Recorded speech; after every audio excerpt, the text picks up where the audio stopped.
ഓം ശ്രീ മഹാദേവിയെ നമഃ. നമസ്കാരം. ശ്രീ ലളിതാ സഹസ്രനാമ സ്തോത്രത്തിന്റെ 750 മുതൽ 776 വരെയുള്ള നാമങ്ങളാണ് നമ്മൾ ഇന്ന് അറിയാൻ പോകുന്നത്. ആദ്യം നമുക്ക് ആ ശ്ലോകം ഒന്ന് ചൊല്ലാം. ഓം ഗുരുഭ്യോ നമഃ. ഓം ഗംഗണപതേ നമഃ. ഓം ശ്രീ പരാശക്തിയേ നമഃ. മഹേശ്വരി മഹാകാളി മഹാഗ്രാസ മഹാശന അപർണ ചണ്ഡിക ചണ്ഡമുണ്ടാസുര നിഷൂദിനി ക്ഷരാക്ഷരാത്മിക സർവലോകേശി വിശ്വധാരിണി ത്രിവർഗദ ത്രിസുഭഗാം ത്രംബക ത്രിഗുണാത്മിക സ്വർഗാഭവർഗദ ശുദ്ധ ജപാ പുഷ്പ നിഭാകൃതി ഓജോവതി ദുദിതര യജ്ഞരൂപാ പ്രിയവൃത ദുരാരാധ്യ ദുരാദർശ പാടലി കുസുമപ്രിയ മഹദീ മേരു നിലയ മന്ദാര കുസുമപ്രിയ. ഈ നാമശ്ലോകത്തിന്റെ അർത്ഥമാണ് നമ്മൾ അറിയാൻ പോകുന്നത്. ആദ്യത്തെ നാമമായിട്ട് വരുന്നത് ഓം മഹേശ്വരിയെ നമ. മഹേശ്വരന്റെ ശക്തിയായ മഹേശ്വരിക്ക് നമസ്കാരം. മഹാകാളിയെ നമ. സകല അജ്ഞാനത്തെയും നശിപ്പിക്കുന്ന മഹാകാളിയായവൾ എന്ന് നാമാർത്ഥം. മഹാഗ്രാസായേ നമ. ഗ്രാസ എന്നാൽ വിഴുങ്ങുന്ന, ഉൾക്കൊള്ളുന്ന എന്നൊക്കെ അർത്ഥം വരുന്നുണ്ട്. പ്രപഞ്ചത്തെ മുഴുവൻ ലയിപ്പിക്കുന്നവൾ എന്ന അർത്ഥത്തിലാണ് മഹാഗ്രാസായി എന്ന നാമം കൊണ്ട് അർത്ഥമാക്കുന്നത്. മഹാശനായേ നമ. മഹാശനായ എന്നാൽ ഈ പ്രപഞ്ചത്തെ ലയിപ്പിക്കുന്ന ആ ഒരു കർമ്മത്തിനെ മഹാശനായ എന്ന നാമം കൊണ്ട് അർത്ഥമാക്കുന്നു. ഈ പ്രപഞ്ചത്തെ മുഴുവൻ ദേവി ഉള്ളിലേക്കാക്കുന്ന ആ ഒരു കർമ്മമാണ് മഹാശനായ എന്ന നാമം കൊണ്ട് അർത്ഥമാക്കുന്നത്. അപർണായേ നമ. അപർണായ എന്നാൽ ഋണങ്ങൾ തീർക്കുന്നവളായ ദേവി. അതായത് പലതരം കടങ്ങൾ ഉണ്ടെങ്കിലും ആ കടങ്ങളെല്ലാം തീർക്കുന്നവൾ എന്ന നാമാർത്ഥം പറയാം. അതുപോലെ മഹാദേവനെ പ്രീതിപ്പെടുത്താനായിട്ട് ദേവി ചെയ്ത, പാർവതി ദേവി തപസ് അനുഷ്ഠിച്ചത് ഒരു ഇല പോലും ഭക്ഷിക്കാതെയാണ് എന്നാണ് പറയുന്നത്. അപ്പൊ അങ്ങനെയുള്ള നാമത്തിലും അപർണായ എന്ന നാമം വരുന്നുണ്ട്. അടുത്ത നാമം നോക്കാം. ചണ്ഡികായേ നമ. ആസുര സ്വഭാവം ഉള്ളവരോട് ക്രോധമുള്ളവളായ ദേവി എന്ന് സാരം. ചണ്ഡികയായ ദേവി എന്ന് ഈ നാമത്തിൽ അർത്ഥമാക്കാം. ചണ്ഡമുണ്ട നിഷൂദിന്യേ നമ. ചണ്ഡൻ, മുണ്ടൻ എന്നീ അസുരന്മാരെ നിഗ്രഹിച്ചതിനാൽ ദേവിക്ക് ചാമുണ്ട എന്ന നാമം പറയുന്നുണ്ട്. അതാണ് ആ നാമസാരം. ക്ഷരാക്ഷരാത്മികായേ നമ. ക്ഷരവും അക്ഷരവുമായ ദേവി എന്ന സാരം. ക്ഷരം എന്നാൽ നശ്വരമായ എന്നാണ് അർത്ഥം. അക്ഷര എന്നാൽ നശിക്കാത്തത് എന്നാണ് അർത്ഥം. അക്ഷരവും അക്ഷരവുമായ പ്രപഞ്ച സ്വരൂപമായവളാണ് ദേവി എന്ന് നാമാർത്ഥം. സർവലോകേശ്യേ നമ.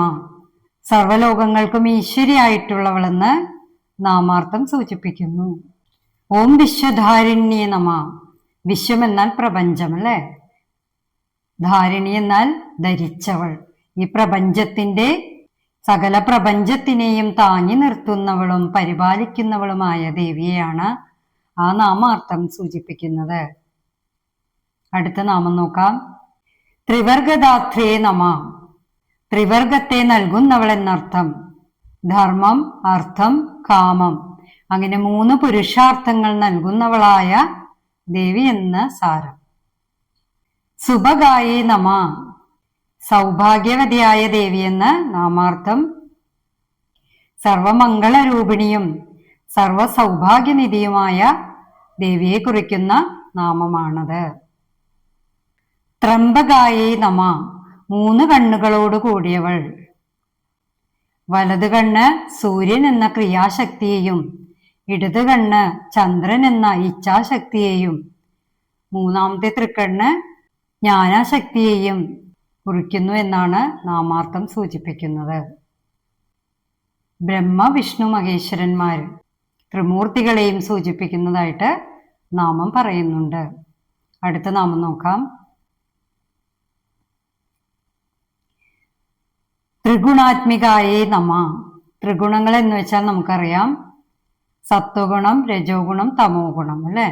അങ്ങനെ 3 ഗുണങ്ങളോട് കൂടിയവളെന്ന് നാമാർത്ഥം. സ്വർഗാപവർഗതായേ നമ. സ്വർഗം എന്നാൽ പുണ്യം കൊണ്ട് നേടുന്നത്, അപവർഗം എന്നാൽ മോക്ഷം. രണ്ടും തമ്മിലുള്ള വ്യത്യാസം എന്താന്ന് വെച്ചാൽ സ്വർഗം നല്ലത് ചെയ്തിട്ട് നേടുമ്പോൾ മോക്ഷം എന്ന് പറയുന്നത് സ്ഥായി ആയിട്ടുള്ളതാണ്. അതായത് സ്വർഗത്ത് പോയാലും കർമ്മങ്ങളുടെ അടിസ്ഥാനത്തിൽ വീണ്ടും ജന്മം എടുക്കേണ്ടി വരുമെന്ന സാരം.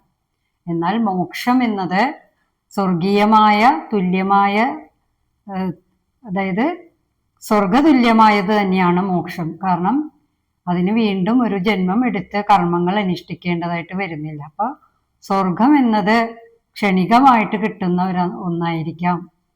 കർമ്മത്തിന്റെ അടിസ്ഥാനത്തിൽ വീണ്ടും ജന്മം എടുക്കേണ്ടി വരും. അപ്പൊ അതാണ് ആ നാമത്തിന്റെ അർത്ഥം. സ്വർഗാപവർഗതായി നമ. ഇവ രണ്ടും നൽകുന്നവളാണ് ദേവി എന്ന് സാരാംശം.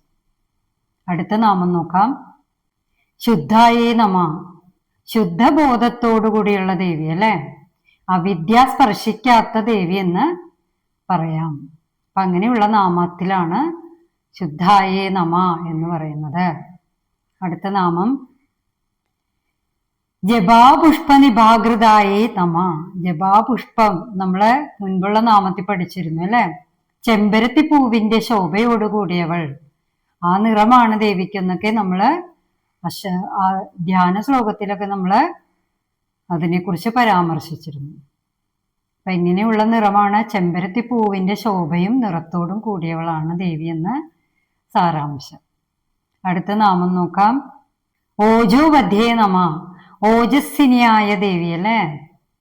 അതായത് ദേവിയുടെ ചൈതന്യം എന്ന് പറഞ്ഞാൽ ആ തേജസ്സോടുകൂടിയുള്ള ചൈതന്യ സ്വരൂപമായവളാണെന്ന് നാമാർത്ഥം. അതായത് സർവചരാചരങ്ങളിലും ആത്മചൈതന്യമായിട്ട് വർത്തിക്കുന്നവൾ എന്ന നാമാർത്ഥം സൂചിപ്പിക്കുന്നു. അടുത്ത നാമം നോക്കാം. ദ്യുതിധരായേ നമ. പ്രകാശപൂരിതമായ, അതായത് പ്രകാശത്താൽ വലയം ചെയ്തവളാണ് ദേവി അല്ലെ. എല്ലാ സർവചരാചരങ്ങൾക്കും അങ്ങനെയുള്ള പ്രകാശ വലയം ഉണ്ടെന്നാണ് പറയുന്നത്. ഓരോരുത്തരുടെയും ഗുണം, അതായത് ഗുണങ്ങളുടെ അടിസ്ഥാനത്തിൽ, അവരുടെ സ്വഭാവ സവിശേഷതകളുടെ അടിസ്ഥാനത്തിൽ കാണപ്പെടുന്ന ഓറ എന്ന് വേണമെങ്കിൽ പറയാം. അതങ്ങനെ ഓറ എല്ലാവർക്കും ഉണ്ട് എന്ന് പറയാം. അപ്പൊ അതും ദേവിയുടെ തന്നെയാണെന്നാണ് പറയുന്നത്.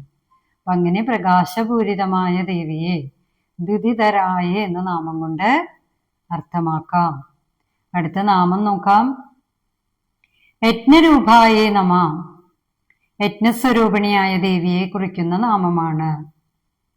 പ്രിയവൃതായേ നമ. വൃതങ്ങളോടൊക്കെ പ്രിയമുള്ളവളാണ് ദേവി എന്ന് സാരാംശം. ദുരാരാധ്യായേ നമ. ആരാധിക്കാൻ പ്രയാസമുള്ളവൾ എന്നർത്ഥം വരുന്നു. അതെന്തുകൊണ്ടാണ് അങ്ങനെ പറയുന്നത്, ആരാധിക്കാൻ പ്രയാസമുള്ളവൾ എന്ന്? അതായത് ചഞ്ചലമായ ഹൃദയത്തോട് കൂടിയവർക്ക് ആരാധിക്കാൻ പ്രയാസമാണ് ദേവിയെ. കാരണം അവർക്ക് പെട്ടെന്ന് കിട്ടില്ല എന്നാണ് സാരം. അതിന് ശുദ്ധഹൃദയം തന്നെ വേണമല്ലേ. അപ്പൊ അങ്ങനെയുള്ള ചിലർക്ക് നാമം ജപിക്കാനോ അല്ലെങ്കിൽ അത്തരം കാര്യങ്ങൾ കേൾക്കുമ്പോഴൊക്കെ അവർക്ക് ഒരു ഇറിറ്റേഷൻ ആയിരിക്കും ഉണ്ടാവുക. അപ്പൊ അങ്ങനെയുള്ളവർക്ക് ആരാധിക്കാൻ പ്രയാസമുള്ളവർ തന്നെയാണ് ദേവി എന്ന് സാരാംശം. ദുരാദർശായേ നമ. ആർക്കും ജയിക്കാനോ അതിക്രമിക്കാനോ സാധിക്കാത്തവളായ ദേവി എന്ന് സാരം. ആർക്കും അങ്ങനെ ദേവിയെ ജയിക്കാൻ സാധിക്കുകയില്ല അല്ലെ. അപ്പൊ അങ്ങനെയുള്ള ദേവിയാണ് ആ നാമാർത്ഥം സൂചിപ്പിക്കുന്നത്. പാടലി കുസുമപ്രിയായേ നമ. പാടലി കുസുമം എന്നാൽ പാതിരിപ്പൂവ് എന്നൊക്കെ പറയും. ചുവപ്പും വെള്ളയും കലർന്ന പൂവാണ്. ആ പൂവിനോട് പ്രിയമുള്ളവളാണ് ദേവി എന്ന് നാമാർത്ഥം സൂചിപ്പിക്കുന്നു. അടുത്ത നാമം നോക്കാം. മഹത്യേ നമ. പ്രപഞ്ചത്തിന്റെ എല്ലാ സൃഷ്ടിക്കും മേലെ മഹത്തായവളാണ്. എല്ലാത്തിനും മീതെയുള്ളവൾ എന്നർത്ഥം. മഹത്തായ ദേവി എന്ന് സാരം. അടുത്ത നാമം നോക്കാം. മേരുനിലയായേ നമ. മുൻപ് നാമത്തിൽ പറഞ്ഞിരുന്നു, സുമേരു പർവ്വതത്തിന്റെ കൊടുമുടിയിൽ വസിക്കുന്നവളായ ദേവിയാണ് ആ നാമാർത്ഥം സൂചിപ്പിക്കുന്നത്. മന്ദാര കുസുമപ്രിയായേ, നേരത്തെ പറഞ്ഞതുപോലെ മന്ദാരപ്പൂവും ഇഷ്ടപ്പെടുന്നവളാണ് ദേവി എന്ന് നാമാർത്ഥം സൂചിപ്പിക്കുന്നു. കൽപ്പവൃക്ഷങ്ങളിൽ വരുന്ന ഒരു പൂവാണ് മന്ദാരം. അപ്പോൾ ആ പൂവിനെ ഇഷ്ടപ്പെടുന്നവളായ ദേവി എന്ന് നാമാർത്ഥം സൂചിപ്പിക്കുന്നു.